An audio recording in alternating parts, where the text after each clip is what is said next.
welcome to LBC Irregulars, a Sherlock Holmes podcast radio episode brought to you by the LONGBOX CRUSADE. This is episode 16 of the radio series. On this episode, we will listen to The New Adventures of Sherlock Holmes, The Problem of Thor Bridge, Season 6, Episode 5. It aired October 1st, 1945, and of course, it featured Basil Rathbone and Nigel Bruce. I want to give a thanks to the Arthur Conan Doyle Encyclopedia website. They keep me straight on all these numberings of seasons and whatnot. Now, after we listen to the show, my guests and I will discuss our thoughts on it. We invite you to be part of that conversation. You can leave us a voicemail with your thoughts at 707-532-5269. That's 707-532-LBOX. Or you can comment on the show at LONGBOX CRUSADE, Twitter, Facebook, Instagram, and YouTube. Or you go old school and contact us with email, contact@longboxcrusade.com. Your comments might just get played on a future episode. Now it's time for the show. Let us dim the lights and travel back in our minds to a London of the past, through the chilled and foggy streets of London to 221B Baker Street. This episode from the life of Sherlock Holmes will be transmitted to our men and women overseas by shortwave and through the worldwide facilities of the Armed Forces Radio Service. Petri Wine brings you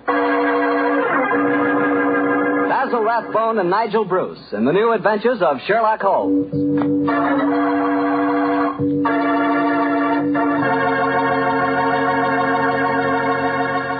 The Petri family, the family that took time to bring you good wine, invite you to listen to Dr. Watson tell us another exciting adventure he shared with his old friend, that master detective, Sherlock Holmes. And while you're settling back comfortably in your chair, mind if I tell you about something I'd like you to share with me? It's a glass of Petri California Sherry. Of course, most people think of Petri California Sherry as the one wine that's really swell any time, but personally, I like a glass of that Petri Sherry just before dinner. You know, that's the time you're a little on edge, you've just finished your day's work, and you're waiting for your dinner, and, well, that's when you want to lean back and take it easy. And boy, that's the time a glass of Petri Sherry tastes like something just too good to be true. Try it. Petri Sherry is the perfect before-dinner wine. And incidentally, if you like your sherry dry, you know, not sweet, then you'll find that Petri Pale Dry Sherry is just made for you. The important thing is the Petri label, because when it says Petri, it always means good wine.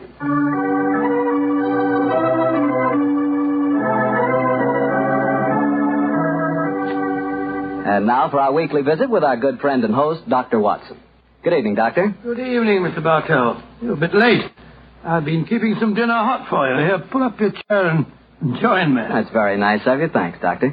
Are you all set with tonight's story? Yes, my boy, I'm all set, as you call it. As a matter of fact, I was going over my notes on the case just before you arrived. Last week, you hinted that a beautiful girl figured prominently in your adventure. That's quite right, Mr. Bartell. An extremely beautiful girl. In fact, I often used to say to Sherlock Holmes that if I'd been a little younger at the time, I might... Oh, well, you haven't come here to listen to my personal reminiscences. You want to hear the story that I called The Problem of Thor Bridge. That's what you promised us, Doctor. How did it begin? On a windy morning in October, in the 1890s it was. As I was dressing, I observed how the last remaining leaves were being whirled away from the solitary plane tree which graced the yard behind our Baker Street house. I descended to breakfast, prepared to find my companion in depressed spirits, for, like all great artists, he was easily impressed by his surroundings. But, to my surprise, he was in an unusually gay mood. As I entered the room, he looked up at me and, with a smile, spoke. Good morning, my dear fellow. Hope you slept well. Splendidly, thank you, sir. I'm so glad. You're very solicitous this morning. I think you must have got a new case. Am I right? The faculty of deduction is certainly contagious. Yes, I have a new case. After a month of trivialities and stagnation, the wheels revolve once more. Good. Tell me all about it. Well, as yet, there isn't much to tell. Have you ever heard of Neil Gibson? Neil Gibson? Oh, yes, it has something to do with gold mining, isn't he? A great deal to do with it, my dear fellow. In fact, he's considered the greatest mining magnate in the world. About 5 years ago, he bought a large estate in Hampshire. Perhaps you've read of the tragic death of his wife. Oh, yes, of course, I remember the case now. She was murdered by a jealous governess who was in her employ, wasn't she? That point will be decided when the lady in question, Grace Dunbar, I believe her name is, comes up for trial at the forthcoming Winchester Assizes. In any case, it's hard for me to see what I can do for my client at this late date. Your client? Oh, yes. I forgot I hadn't told you. I'm getting into your involved habit of telling a story backwards. Better read this letter. Came this morning. Well, let's have a look. Dear Mr. Sherlock Holmes, Miss Dunbar is innocent. I can't see the finest woman in the world go to her death without doing everything possible to save her. I shall call on you at 10:30 tomorrow morning to discuss the matter. Yours faithfully, Neil Gibson. Good gracious me. There you have it, Watson. Here's the gentleman I await. Do you know anything about his dead wife? Only what I've been reading in the papers. Apparently she was past her prime, which was the more unfortunate as this Miss Dunbar, who superintended the education of the two young children, is reputed to be a very attractive young lady. The eternal triangle, eh? Well, where did the murder take place? On Gibson's estate in Hampshire. His wife was found in the grounds nearly half a mile from the manor house, late at night, clad in her dinner dress, with a shawl over her shoulders, and a revolver bullet through her brain. Any weapon found near her? No, there were no clues found at the scene of the crime. What made them suspect the governess? Well, in the first place, there was some very incriminating evidence. A revolver with one discharged chamber, the caliber corresponding with a bullet in the dead woman's head, was found on the floor in Miss Dunbar's wardrobe. Oh, was it? Pretty damaging evidence, Holmes. So the coroner thought. And to make the case even blacker against Miss Dunbar, the dead woman had a note on her making an appointment at that very spot. And the note was signed by the governess. It seems obvious that the girl's guilty, and the motive's clear. Mr. Gibson would be a great catch for a young girl. Love, fortune, power, all dependent on one life. Possibly, Watson, but circumstantial evidence can be very misleading at times. As the gentleman in question, unless I'm very much mistaken, considerably before his time. I can see him from the window here. Formidable-looking fellow. Must be well over 6 foot tall. Judging by the way he's wrenching at that doorbell, he's a man with a violent temper. Mrs. Hudson's opening the door to him now. Meet him on the stairs, will you, old chap? It'll save Mrs. Hudson a journey. Sure. Up here, sir. Thank you, Mr. Hudson. All right. Are you Mr. Sherlock Holmes? No, indeed. I'm his colleague, Dr. Watson. Come along in, won't you? Mr. Neil Gibson, I presume? That's right. So you're the great Sherlock Holmes, huh? The adjective is your own, Mr. Gibson. Sit down, won't you? By the way, you may speak quite freely in front of Dr. Watson. Well, I may as well begin by telling you that money means nothing to me in this case. You can burn it if it's any use to you in lighting the truth. Miss Dunbar is innocent, and it's up to you to prove it. Just name your fee. Mr. Gibson, my professional charges are on a fixed scale. I don't vary them except when I omit them altogether. Very well. I imagine that you read the newspaper reports of the coroner's inquest? Yes, very thoroughly. I don't see that I can add anything that'll help you. But if there are any questions you'd like to ask, I'll answer them. Well, thank you. First, what were the exact relations between you and Miss Dunbar? I suppose you're within your rights in asking such questions, Mr. Holmes? We will agree to suppose so, shall we? Then I can assure you that my relations with Miss Dunbar were always those of an employer towards a young lady with whom he never conversed or even saw, except in the company of his children. Oh.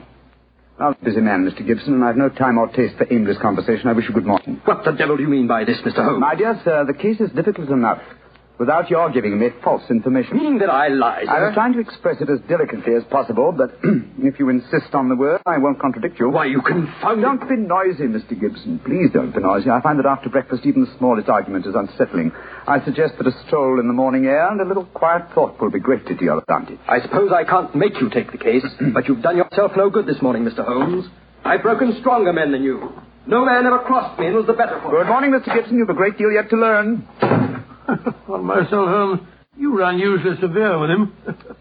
I dislike liars, Watson, and I cannot tolerate arrogance, particularly when it's coupled with great wealth. Well, how did you know about his relations with the governor? I didn't. It was pure bluff.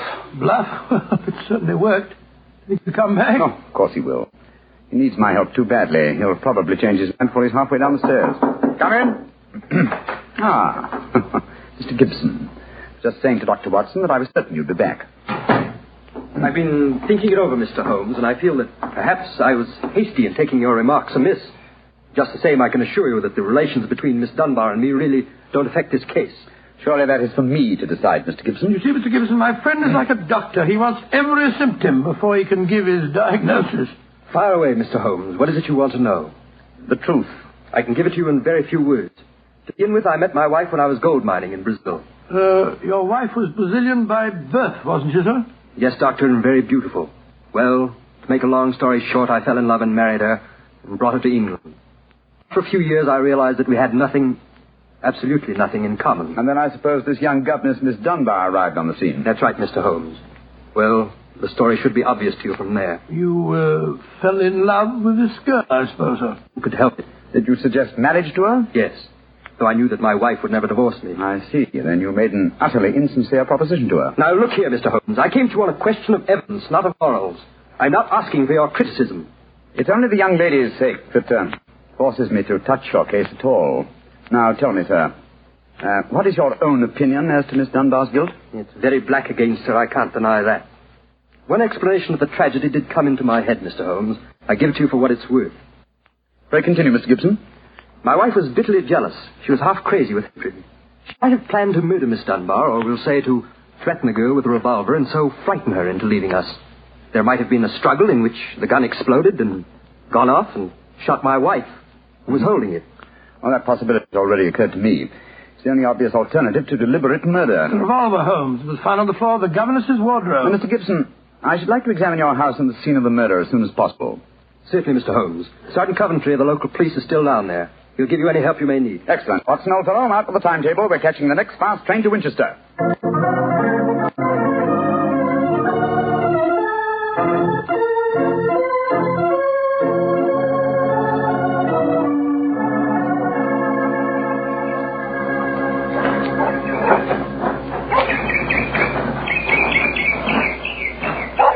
So if I have to have someone else on the case, I'd rather have you, Mr. Holmes.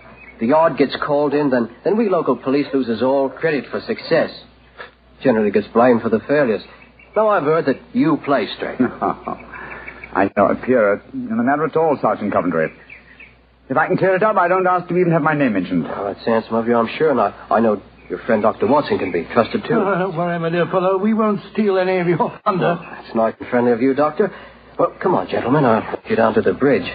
That's where we found Mrs. Gibson's body. It's not far from the house here.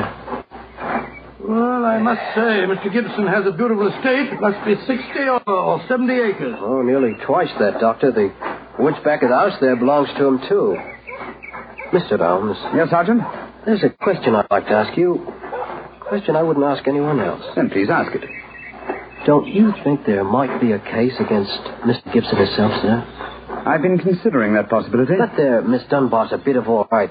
If you ask me, he wanted his wife out of the way, and the pistol she was shot with was his pistol, you know. Oh, was that fact proven? Yes, Doctor. It was one of a pair that he had. One of a pair? Where's the other? Well, Mr. Gibson has a lot of firearms. We never quite matched that particular pistol. But the box was made for two. Well, if it was one of a pair, surely you'd be able to match it.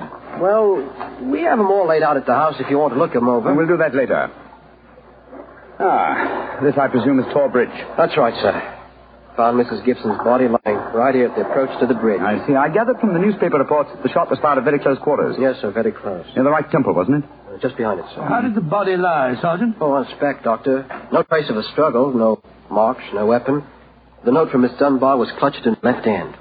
Clutched, you say? Yes, sir. We could hardly open the fingers to get at it. Ah, that's of greatest importance. It excludes the idea that anyone could have placed the note there after death in order to furnish a false clue. What did the note say, Sergeant? Little enough, Doctor. It just said, I will be at Thor Bridge at 9 o'clock, and it was signed Grace Dunbar. Miss Dunbar admit writing it? Oh, yes, sir.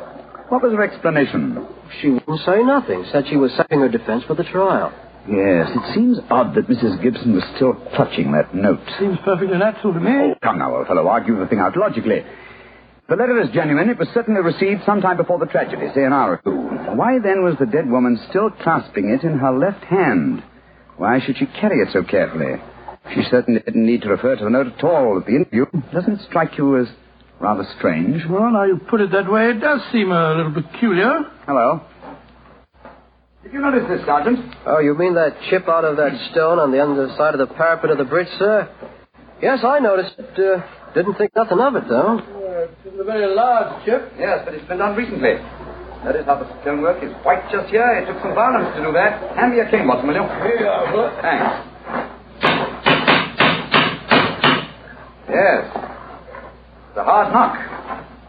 And in a curious place, too. But it's 15 feet from where we found the body, Mr. Dow. Yes, Holmes, I don't see how it could have any connection with Mrs. Gibson's murder. It hasn't. But it's a point worth noting. There were no footprints, you say, Sergeant? And Mr. Holmes, the ground was as hard as iron. It's been a very dry summer, and we haven't had any rain to speak of this. Pity. Well, Sergeant, I'm much obliged to you, and now I think we'll get back to the house. Right. Cesar will show you where the firearms are, sir. Oh, who is Cesar? Funny kind of a bloke, Brazilian he is. Brazilian, eh? Like Mrs. Gibson. Yes, Mr. Holmes. He's from the same town that she does, as a matter of fact. Something very fishy about him, if you ask me. Now, if you'll excuse me, gentlemen, I'm going to take a little stroll around the grounds. You started me on a new train of thought in this case, Mr. Holmes. Oh, I'm delighted, Sergeant. I'll get back to the house.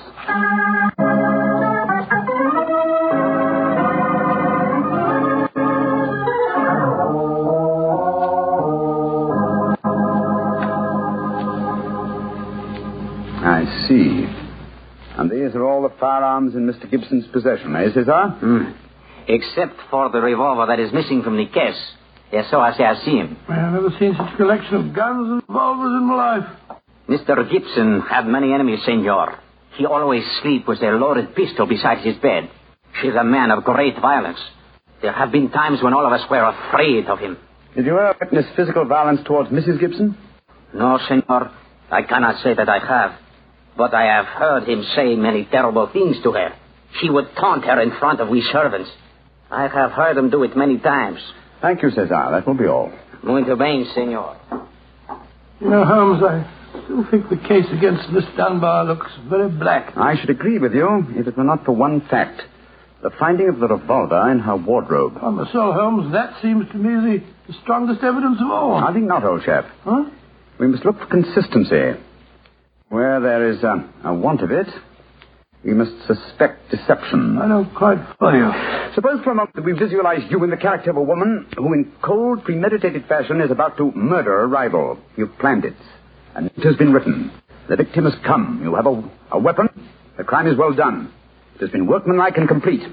You mean to tell me that after carrying out so crafty a crime, you'd be so stupid as to forget to fling the incriminating revolver to the bottom of the stream? Or perhaps in the dense reeds that border it? Would you carefully carry it home and put it in the first place that would be searched? Your wardrobe? Well, perhaps in the excitement of the moment, one... No, my dear chap, you won't admit that's even possible. When a crime is coolly premeditated, then the means of covering it are coolly premeditated also. Well, then if Miss Dunbar didn't shoot Mrs. Gibson, who the devil did? I hope I can give you the answer to that question, Watson, when we've made one further visit. Oh, Lord. Where are we going now? To prison, old chap. Prison? Yes, we're going to Winchester Prison to call on Miss Dunbar. I'm certain that the key to this strange mystery lies in her hands.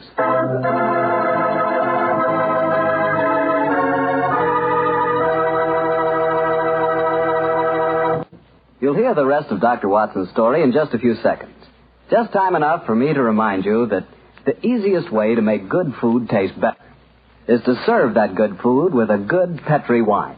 If you like a red wine, well, you want a Petri California Burgundy. If you'd rather have a white wine, then you want a Petri California Sauterne.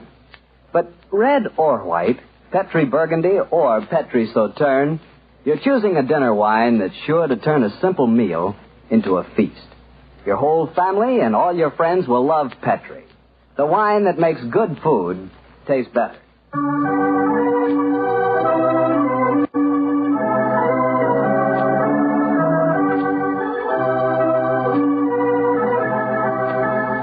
And now back to Dr. Watson and tonight's Sherlock Holmes adventure, The Problem of Thor Bridge.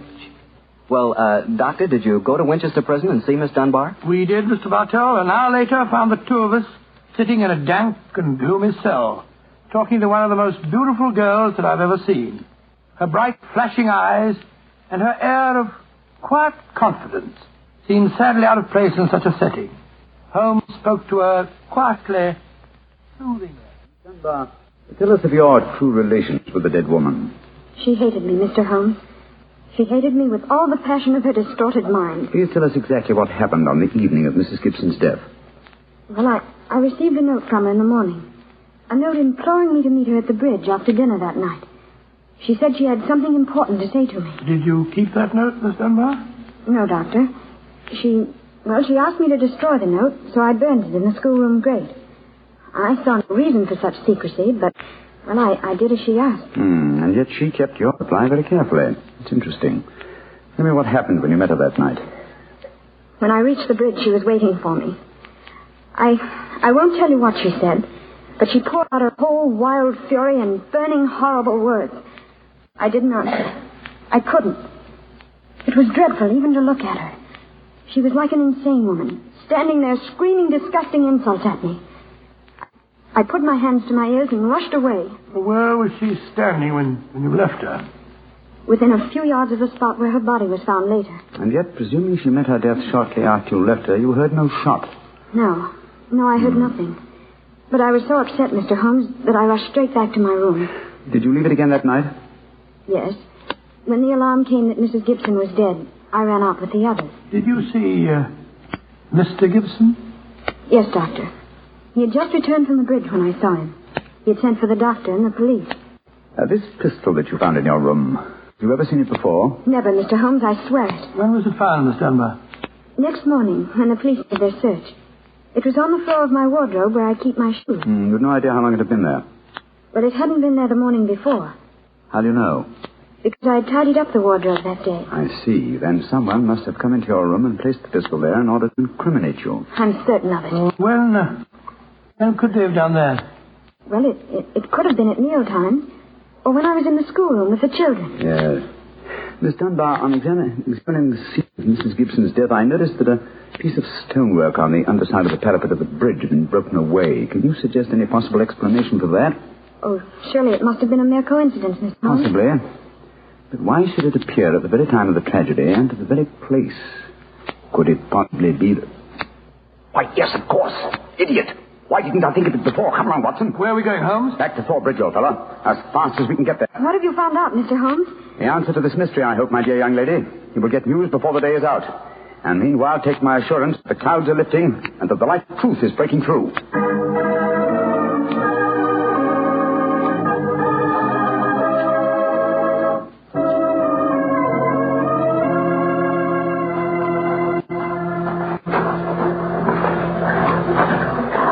Well, Mr. Holmes, you're soon back here. What have you found out? Sit down a few moments.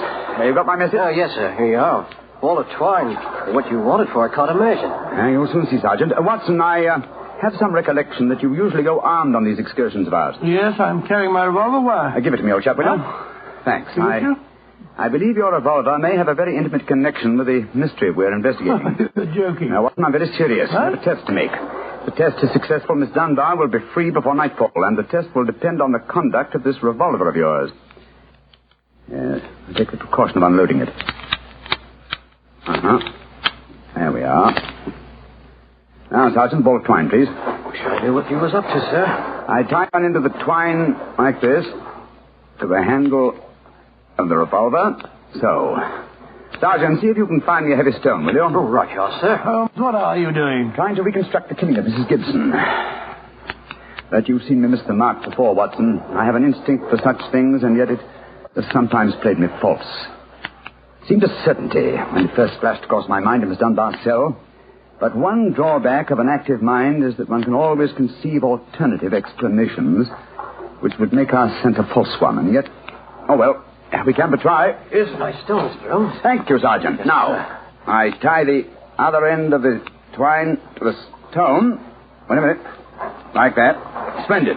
Sergeant, will you please take the stone and stretch the twine across the parapet of the bridge there, so that the stone will swing just clear of the water on the other side of the bridge? Right, sir. I'll stand on the spot where Mrs. Gibson's body was found.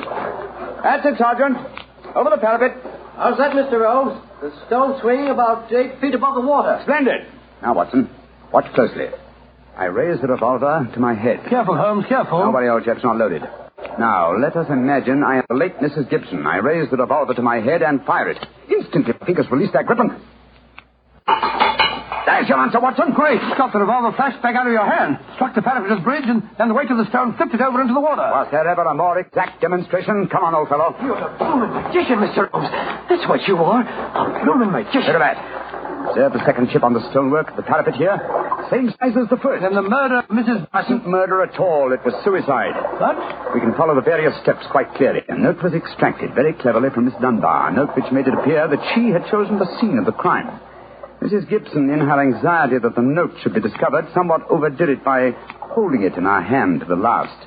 That alone should have excited my suspicions earlier than it did. So she stole one of her husband's revolvers and... planted the other one in Miss Dunbar's wardrobe. Exactly. After discharging one of the cartridges, which she could easily do in the woods without attracting suspicion, she then went down to the bridge, where she contrived this exceedingly ingenious method of getting rid of her weapon. When Miss Dunbar appeared, she used her last breath in pouring out her hatred, and then when the girl had left carried out her terrible purpose. And the missing revolver? You'll find it with the aid of a grappling hook at the bottom of the stream and also the stone in the string, with which this vindictive woman attempted to disguise her own crime and fasten a charge of murder on an innocent victim. Yes, Sergeant, and don't forget while you're at it that my revolver's down there, too. Oh, don't worry, Doctor. I'll get some grappling hooks right away. I must say, Holmes, you've solved this case brilliantly. Quite brilliantly. I disagree, old chap. And I fear that you will not improve my reputation by adding the case of the Thor Bridge mystery to your annals. Oh, nonsense, but that's ridiculous. Oh, no, it isn't, old boy. I've been sluggish in my mind and wanting in that mixture of imagination and reality which is the very basis of my art. I confess that the chip in the stonework was a sufficient clue to suggest the true solution, and I blame myself for not having attained it sooner. Well, Holmes, personally, I agree with the sergeant's opinion of you. Oh? What was that, old fellow? You're a blooming magician, Mr. Holmes. That's what you are, a blooming magician.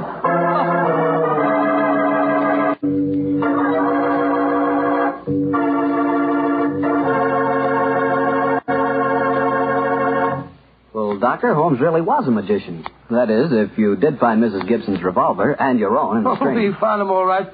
You don't think I'll tell you the story otherwise, do you? What do you take me for, anyway? Well, now that you ask, I'll tell you. I take you for a very charming gentleman, a wonderful storyteller, and a fine host. Oh, well, I do, really. Well, you are a gentleman of the old school. What? And you do tell a fine story. You flatter me, you... And you are a perfect host. That meal we had tonight was wonderful. Oh, it was, And, that wine, what kind was it? It was Petri wine, and you know it. And I should have known that you were leading up to something. Mr. Bartell, you should be ashamed of yourself. You will do anything to get a chance to talk about Petri wine. Oh, I can't say I don't blame you. Well, honestly, Doctor, I meant everything I said. But you don't really want me to stop talking about Petri wine, do you?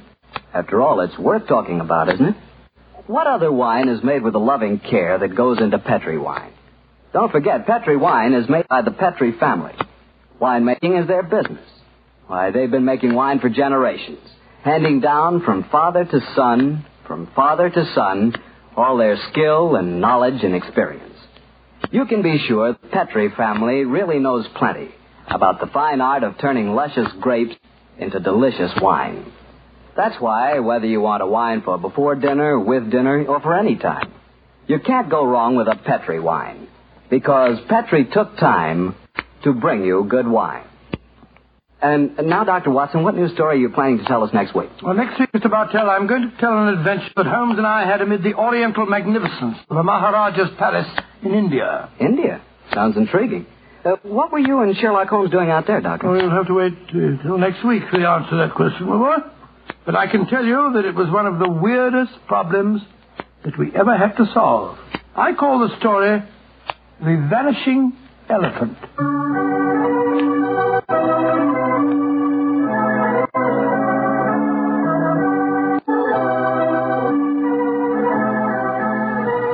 Tonight's Sherlock Holmes adventure is written by Dennis Green and Anthony Boucher and is adapted from the Sir Arthur Conan Doyle story, The Problem of Thor Bridge. Mr. Rathbone appears through the courtesy of Metro-Goldwyn-Mayer, and Mr. Bruce through the courtesy of Universal Pictures, where they are now starring in the Sherlock Holmes series. The Petri Wine Company of San Francisco, California, invites you to tune in again next week, same time, same station. The Petri family took the time to bring you such good wine. So when you eat and when you cook, remember Petri wine. To make good food taste better, remember... Petri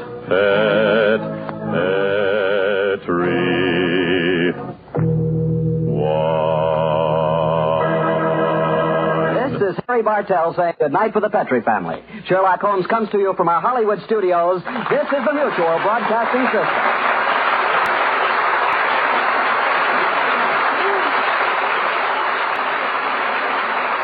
All right, guys, we have all now listened to the program, and we are going to get into sharing our highs and our lows and our thoughts on this episode. But let me introduce the guests I have with us here. We are starting, as usual, back in 221B with my right-hand man, my Watson, the guy who's, Brandy is the solution for everything. It's Pat Sampson. Welcome back to 221B, Pat. It is great to be back here, Jarrod, at 221B. I see everything's just where I placed it. I'm just going to be right back. I'm going to go finish looking for some pipes that I left around, and it was a lot left over. But I'm going to go find some, and you know what? We got some really cool guys here today. I think we're all just going to let's sit around and have a little, puff of smoke and some nice cherry wine. The pipes you left around, that's called a stash, by the way. And let's go to the Weasel Skull himself. It is my brother. It is the Mycroft of the show. Welcome back to 221B, Jason. Well, and for me, Petri wine is always the answer, obviously. So I've been enjoying my Petri wine. I was listening to the gentleman promote that Petri wine this episode when he said it's good for the whole family. So I gave some to, Jay had some. He's passed out on your couch. My fourth grade. My cats are stumbling around here. We've all enjoyed the Petri wine. I guess 1945 is a different time. That's what I'm And you know what? Let's call him the Inspector Lestrade of the show. Welcome back to 221B. It's Alan J. Porter. You're always welcome here to talk about these type of things. Welcome back, Alan. Thank you very much. I am actually sat here with a cup of coffee, but I don't know. I really have this urge that I should be drinking an excellent glass of wine for some reason. I don't know. It's subtle. Alan, it's the one wine that's really swell anytime. Apparently. Well, seeing it's almost midnight here, that would be perfect. We gotta get Alan wined down. No matter the spelling on that, it doesn't matter. Right. Well, now that we know who the players are, let's get into those highs and lows and what those. And I'll tell you what, Alan, since you are the guest, quote unquote guest, he's the guest that lives in the back room. 20 days out of the month, he lives in the back room. The guest that won't leave, yeah. What'd you think of this version of Thor Bridge? I thought it was Thor Bridge, isn't it? You just said Tor, I said Thor. They pronounced it Tor on the show, so I thought I was being cool, like that's how a British person would pronounce it. Am I befuddled again, Alan? The Conan Doyle one is the Problem of Thor Bridge, as in right, and it's spelled that. Yeah, Chris Hemsworth. So, Alan, to you, is it Thor? Thor, Thor. A Tor is something completely different. A Tor is a hill. T-O-R. And weirdly enough, I just did on Kathy's show for the Irregulars, the Jeremy Brett one. We just did that episode, and I feel like they also said Tor. Like, I don't know. Maybe I heard Tor too as I listened. Maybe its pronunciation changed. I don't know. What'd you think of the episode? Anyway, sorry, sidelining that. I'm actually going to comment not so much on the episode, but on the story. I've always loved this Sherlock Holmes story. It's not one of the main ones, but I love this story because of the framework, the idea that somebody uses their suicide to implicate somebody else in a murder that never actually happened. I think is so damn clever. And it amazes me that it's not been used in other shows that much. I mean, I know like Elementary did a version in other Sherlock Holmes stories, but I'm amazed that other TV shows and movies haven't taken this idea and used it as the framework for a mystery or a police procedural or something like that. I think it's just so damn clever and unique and a real standout of the way that Conan Doyle was thinking. This radio adaptation actually works really well. As with most of these, it's really well presented. So for me, the first high of this is not so much this adaptation or the way it's told, but just the basic framework idea of the crime, I think is just brilliant. So for me, it's one of the standout Conan Doyle stories just for that particular reason. I wholeheartedly agree. And I might have said something extremely similar on Kathy's Jeremy Brett show. If not, I'll just wish I had. But no, I agree with you. I think it's so clever. You're right. Why is it not homaged or copied more often? I don't know. I'm gonna straight up steal it. Straight up, like it is a great concept. It puts me in mind of a Peter Gunn I saw not too long ago. Great show, by the way, Peter Gunn. And they always have a little stinger at the beginning to get you excited. And the stinger is there's a dude and he's about to commit suicide by jumping off a building, and another dude kills him with a sniper rifle. And I'm just like, what? Why would you murder a guy who's about to commit suicide? So I won't even spoil that one for you. I'll let you discover how that worked out later on. But this felt like that. Like it's a great premise. It's a fantastic premise. Speaking of fantastic premises, Weasel Skull. Yeah, this one stayed really close to the source material. And like Alan was saying, this is one of those Doyles that really stuck with me through the years. So as we kicked off on this, I knew right away where we were going. So there wasn't like a lot of twists or turns for me because they stayed pretty close to the script. What I did like was the voice acting, and I particularly enjoyed the repartee between Holmes and Watson at the beginning. And then when the client comes up the stairs and tries to pop off to Holmes, I loved the way he just wasn't taking it, man, and just kind of throws him out and says, he'll be back. He probably won't even make it down the stairs. Oh, yep, here he is again. I really enjoyed that. The one thing that made me kind of crack up was it's like, I just can't stand arrogance. From Holmes. That's kind of funny. Like, really? You can't a little bit? Weird. Yeah, that's strange. But anyway, that was a high for me, that opening scene. I wholeheartedly agree, Jason. Holmes is a lot of fun in this one. Never self-aware, but a lot of fun. Pat, you always have insights on, oftentimes you have insights on the Foley work. Are you going that way again this time, or you got something else for me? I do, and I could save that for later on, possibly. But I want to kind of go off of what you guys are already talking about with this story. This is the first time I've heard this story. I've never read it, never seen it. And so this is the first time I heard it. And I was so enthralled with this one and just trying to figure out this mystery on it. I mean, I thought it was like, am I going to get duped on this? What's going on? I guess I kind of did get duped, but it was duped in a good way because I didn't really understand who really was the killer, because it clearly wasn't who they were putting the finger on, but it could have been the man. Was he trying to get rid of his wife? It could have been the person of the arms guy or that came with his first wife. They had a lot of different twists and turns in this one that I was really trying to figure this one out. And I would go back. I think, this is maybe a 26-minute. This one probably took me like 40 minutes or so because I was going back and forth to re-listen to things again, just to go, wait a minute, am I missing something? I got to catch that again, especially when Holmes figures it out and he does the whole staging with the string and all that.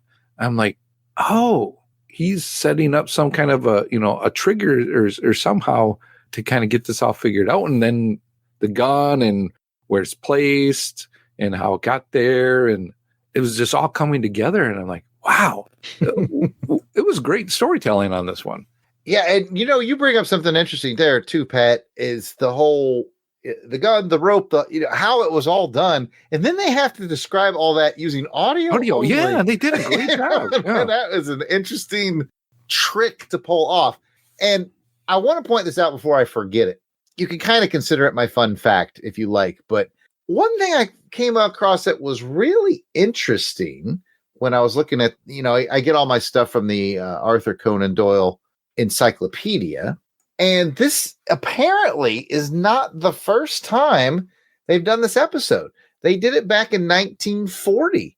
The same folks in season 2. It was a long war. Yeah, it's season 2 of this. It was episode 6 of season 2. Now, looking at season 2, because this was 40s radio programming, a lot of it is lost to time.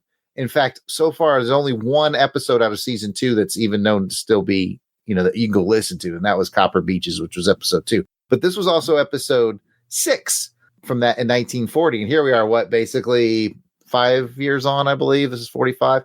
So, yeah, I thought it was weird that they revisited it. And I also thought it was weird that they did one that was so close to Conan Doyle.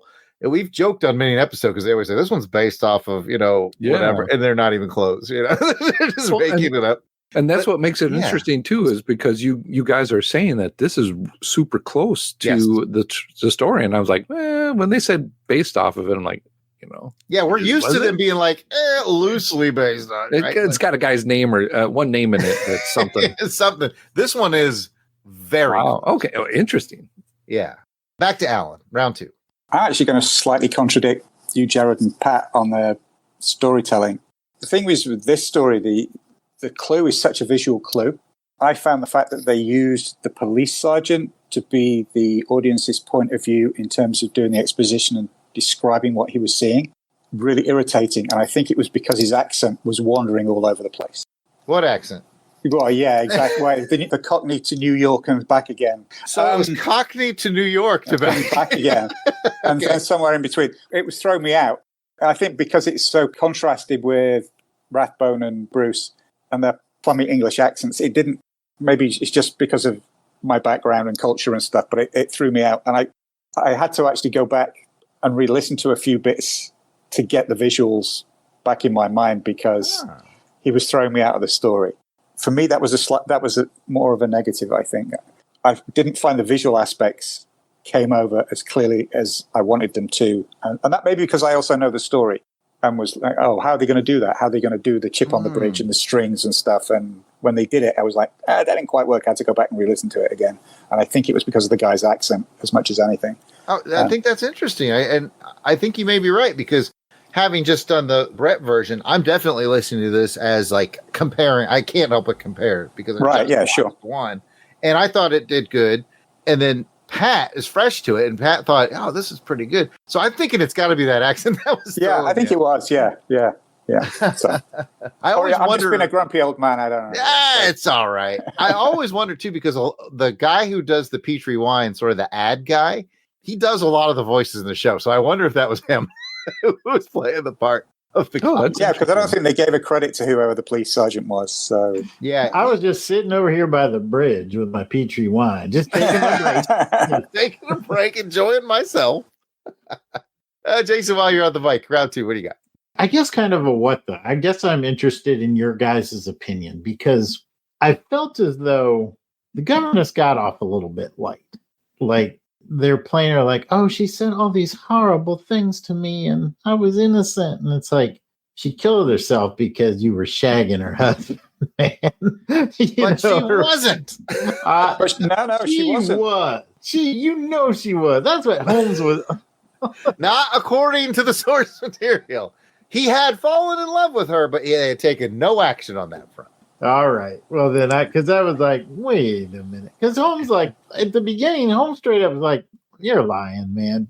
There's nothing. It's all proper between. And he's like, you're full ass. Get on out of here, man. Yeah, but that's on him, though. He did have the feelings for her. Yeah, he was in love with her, but. Yeah, he was. But it was his wife's jealousy that drove her to the suicide. No, okay. Well. Then I guess the governess was a good person because I was like, wait, didn't we just establish that they were having relations and the governess just kind of had enough? No, he definitely had feelings for her, but I don't think he. And I mean, and he was like dressing her down in front of all of the, or maybe she was dressing the governess down. I don't know. I didn't like any of them. I didn't trust any of them. They didn't really cover it in this, but in the short story, if I remember it rightly, he sort of falls out of love with his wife. I think he sort of mentioned in passing, but I think they make more of a thing of it in the story that their relationship cooled. So, yeah. But anyway, that is some cold-blooded revenge right there. I got to say, it's a great plot. It was. Thanks for talking this through with me, fellas, because I was like, I don't know how I'm feeling about this governance. Well, I may need to just kind of listen to it again, because, again, having just watched it for the other show, I had that in mind. So maybe the wording and phrasing... Maybe it was slightly different. I don't know. But maybe the radio version maybe more led you to believe that. I wonder. Because I just had that one, I just had the TV show in my mind. And Pat didn't get that, though. No, I didn't get that at all. I got that he would, say things about her, or he would have arguments or just maybe yell at her in front of the staff. That's what the armament guy said. You ain't made me buckwheat pancakes in like 3 weeks. What's going on? And so I got that out of it, that maybe, like you said, he was falling out of love with her and thought maybe if I just, say bad things to her, she'll leave and then I can go do what I want to do. Perhaps something like that. But, I don't think he was trying to drive her to commit suicide or anything like that. He's Latino women, man. I was thinking the same thing. I wasn't going to say it, but. Oh, I'm sorry. I got lost in my own thoughts.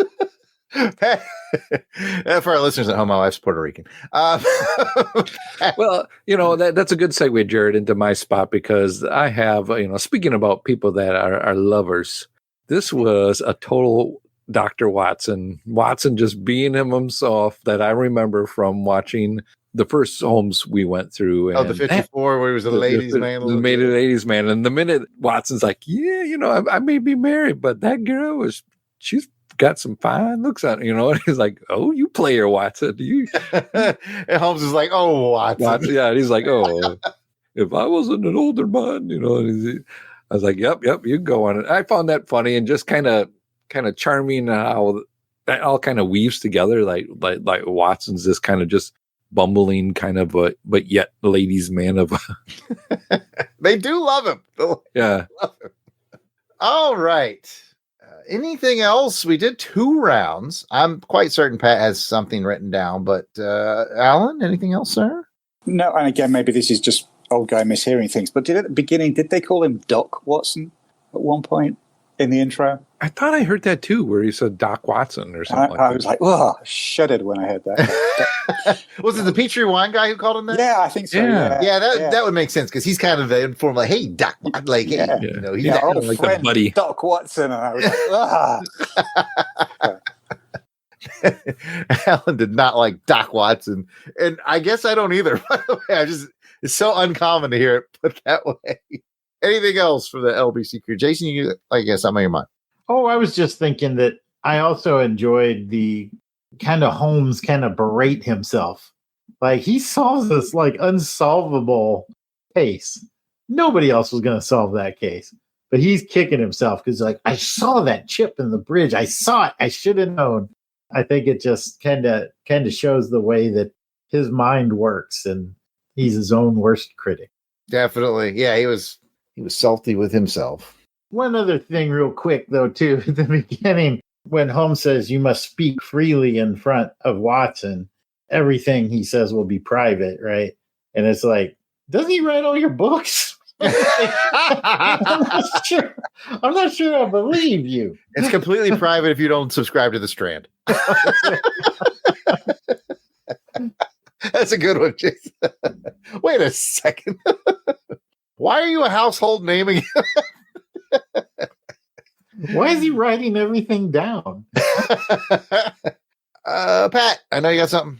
Just kind of what Jason was saying at the end. I felt that it was kind of neat I guess I don't want to say neat, but it was kind of interesting to hear him kind of put himself down. But I thought the reason why he was kind of doing that is because both him and Watson are probably at a later age in life, the way it made it sound. Mm. And so it was just, age starting to catch up to Holmes in this one. And of course, he probably doesn't like it because time isn't on his side as much anymore. And his faculties are. I can relate. Yeah. I'm going to add one more thing and then we'll wrap it up. Alan and Jason, feel free to correct me, but I think the character who was the armorer guy, sort of the weapons specialist dude that worked there, I think he was added just to have one more red herring for the radio version. Yeah, I think so. Yeah. I think you're right. I was wondering that. It's like, I didn't remember him being in the material. This is definitely more of a howdunit than a whodunit from Doyle, really. It has a dash of whodunit. But it definitely is more of a how, I'd say. But anyway, okay, so that's what I thought. I thought he was an additional character, probably just to add one more. Hey, maybe it's that guy, type of. All right, with all that out of the way, let's get into our scoring. I used to do 1 to 5 pipes, but we decided, like last episode, we're doing 1 to 5 glasses of Petrie wine on this. 5 means you loved it and you're drinking all the wines, and 4 means you thought it was pretty good, and 3 it was good, and 2 it was okay, and 1 you didn't like it. Alan, Jay, Porter, how many glasses of wine are you going to pour out for this one? I think I'm going to go with a 3 on this one. Like I say, I love the plot. Like you said, the how's it done. I don't really think there was much of the whodunit around it. There wasn't a lot of character development. Even in the original short story, I think it's more about, I've got this great idea for how a crime's committed, and I've tried to build a story around it. So from that point of view, and like I say, I'm definitely taking a point off for the annoying policeman and his sliding accent. So yeah, a 3, I think, for me. All right, Alan's leading off with a 3. We'll go to Jason. I'm going to bump it up quite a bit. I'm going to go full 5 on this one. I thought that the voice acting was great. It was very clear. It was compelling. I forget which of you brought up that it's a very visual case, the clues are, and they did a really good job, I thought, of portraying those clues in creative ways for the audio listener. And I guess it's just the source material. I mean, there are certain Sherlock Holmes stories that really stand out to me, and this is one of them. So I'll have to give this one a 5. Makes sense to me. Go to Pat. Well, I'm going to agree with Jason on this at a 5. I really enjoyed it. It kept me interested and kept me kind of circling back just to make sure I was trying to figure it out myself. And that, to me, is a good clue of keeping me enthralled and wanting to understand what happened with this one. Like you guys said, it's probably better in visual. And now it makes me want to go watch that episode now to actually see it. And I was at a 4, but I'm going to give it a +1, actually, because I really like the police sergeant and his authentic accent. No, I'm just kidding. Yeah. I thought 5, actually, as well, just because I like this story so much. And admittedly, I think I actually am bumping it up. Well, it probably went from 4 to 5 for me, honestly, just because it's been so long since we've been doing these radios. Shoot, I don't know if we've ever had one that was a straight Doyle. And I thought, okay, this one's kind of in a class by itself because it's a straight Doyle adaptation. And having just watched the Brett version, I thought this was really quite good. But so, it's interesting that we all have a different angle and reason for what we've got on here. But hey, at the end of the day, everybody's got positive scores on it. And it's sounds like a good, solid episode. And I'll real quick do the little segment that I added last time. This episode aired on October 1st of 1945, and I decided to do a little history check-in on October 1st of 1945.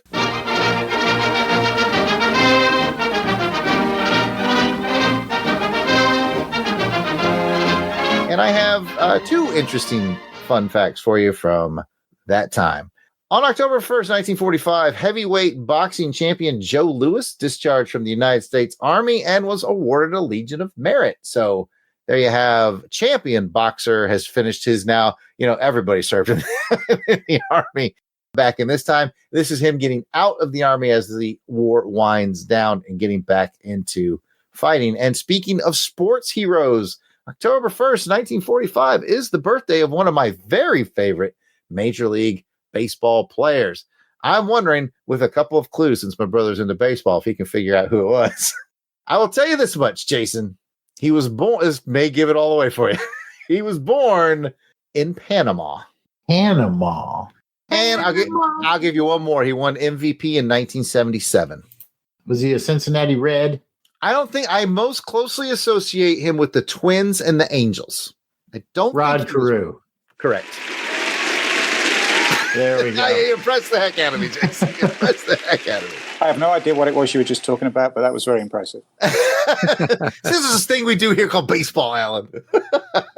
So yeah, those are the 2 fun things I found on this day in history was Joe Louis ending his Army career to go back to being a boxer, and he won a Legion of Merit, and Rod Carew was born. How would you like to find yourself as a Nazi in hand-to-hand combat with Joe Louis?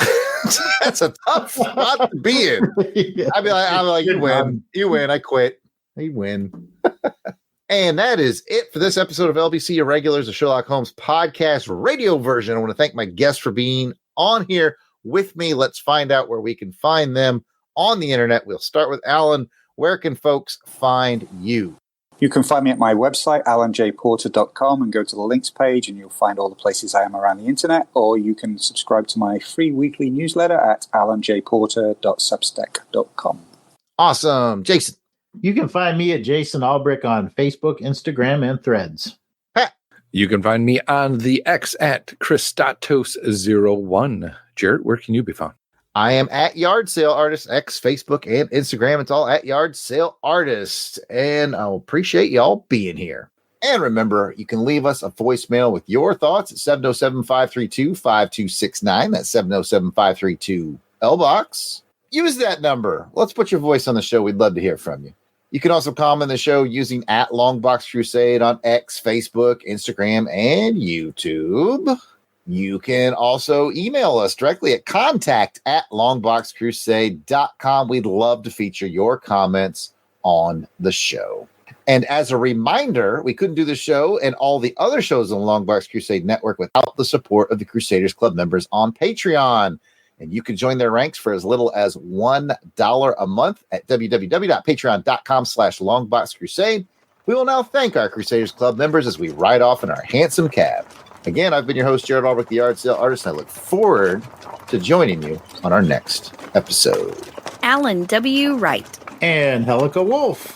Ooh. Auburn Elvis. Bill Beer. Billy D. Bradley Dello. Braxton Underwood. That's Miguel Carey. Quentin Robeson. Captain Entropy. Clark Westfield. Dave Collins, Battlewagon. Eric Hodges. Eric Porter. Ezra Gallo. Gary V. Gene Hendricks. George Meal. Gerald Green. Heinz K. Jason Keene. Jason Lady. Jeff Polier. Jeremy L. Jim Jarman. I hope you like Jim Jarman too. Jim Meal. Joe Man Conan. Joe Thomas. John Watson. Josh Strickland. Candace Ward. This gal, Kathy Bright. That's MVP. me. Woohoo. Matt and Lizzie Passo. Mark Ross. Maxwell Traver. Michael Minton. Miranda W. P.D. Devins. Paul Hicks. Rick from Jeff and Rick Present. Ronald Easterday. Rob Morgan. Samantha Maney. Sean Urbanski. Spidey 67. Spreadsheet. Steve Cronin. Tim Price. Tony Pennington. And Toronto Cop.